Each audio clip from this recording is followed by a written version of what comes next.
पैरों के तलवों में जलन आजकल ये एक आम समस्या बनती जा रही है।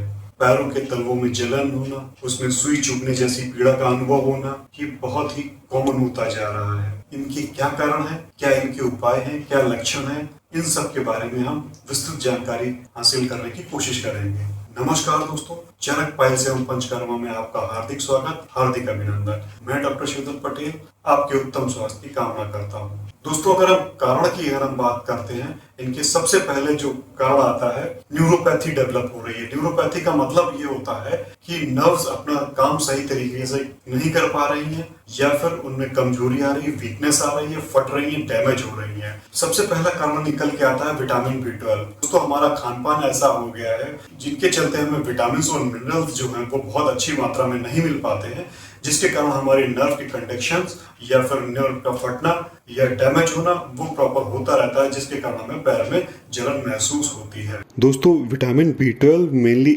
एनिमल सोर्सेस से मिलता है, इसलिए विटामिन B12 की कमी उन लोगों में ज़्यादा पाई जाती है जो वेजिटेरियन होते हैं या वेजिटेरियन डाइट पे डिपेंड रहते हैं। दूसरे कारण की अगर हम बात करें तो पेरिफेरल न्यूरोपैथी। पेरिफेरल न्यूरोपैथी का दोस्तों मतलब ये होता है, जो पेरिफेरी के अंग हैं वहां ब्लड की सप्लाई पूरी तरीके से अच्छी ना हो पाए, जिसके कारण वहां पे जो नर्व्स हैं उनको कंडक्शन के लिए बहुत अच्छा न्यूट्रिशन ना मिल पाए। तो ये आमतौर पर वहां पर पाया जाता है जैसे ब्लड प्रेशर बहुत लो है या फिर पेशेंट एनीमिक है, तो वहां पेरिफेरल न्यूरोपैथी की दिक्कत होती है थोड़ी। तीसरी की अगर हम बात करें तो डायबिटीज। दोस्तों, डायबिटीज एक ऐसी बीमारी है जो सारे अंगों में अपना प्रभाव छोड़ती है।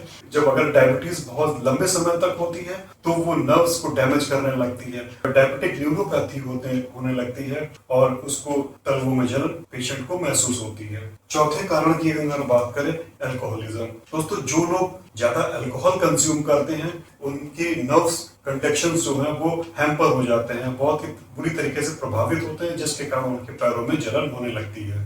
दोस्तों, हाइपोथायरायडिज्म ये भी एक आजकल बहुत कॉमन सा प्रॉब्लम होती जा रही है। हाइपोथायरायडिज्म के कारण भी नर्व का कंडक्शन प्रभावित होता है, जिसके कारण हमें पैरों में जलन महसूस हो सकती है। दोस्तों, ट्रीटमेंट करने के लिए सबसे पहले हमें कुछ चीजें, डिजीज जो है वो रूल आउट करनी पड़ेंगी। कहीं हमें शुगर तो नहीं है, कहीं हमारा बीपी लो तो नहीं है, कहीं हमें एनीमिया तो नहीं है, या हमें थायराइड तो नहीं है। अगर ये सब रूल आउट करने के बाद हम कुछ नहीं इनमें निकलता है तो हमें केवल विटामिन की जो गोलियां हैं, विटामिन B कॉम्प्लेक्स है, वहां उसी से हमारा काम चल जाएगा।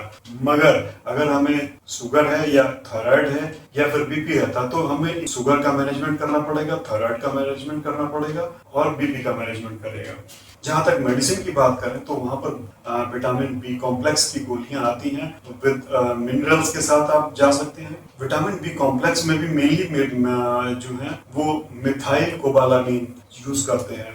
विटामिन या मिनरल्स की टैबलेट लेने के बाद भी अगर ये चीजें नहीं रिजॉल्व हो रही है, दिक्कत बनी हुई है, तो फिर हमें इंजेक्शंस आते हैं विटामिन B कॉम्प्लेक्स के और पायरिडॉक्सिन, इन सब के साथ में, तो वो आमतौर पर देखा गया कि उनका ज्यादा अच्छा लाभ होता है। मिनरल्स की बात करें अगर हम, तो मिनरल्स में जिंक काफी फायदेमंद होता है। दोस्तों, खान पान की अगर हम बात करें तो अगर आप शाकाहारी हैं तो डेयरी प्रोडक्ट्स को अपने खाने में बढ़ाएं, यानी कि आप दूध पिएं, पनीर खाएं। अगर एग को शाकाहारी में रखते हैं तो आप एग भी ले सकते हैं। कुछ लोग इसे शाकाहारी में रखते हैं, कुछ लोग मांसाहारी में रखते हैं। ये आपको डिसाइड करना है कि आपको खाना है या नहीं खाना है। तो दोस्तों, पैरों की जलन के संबंध में ये दी गई जानकारी अगर अच्छी लगी हो तो please like and subscribe my channel. जय हिंद।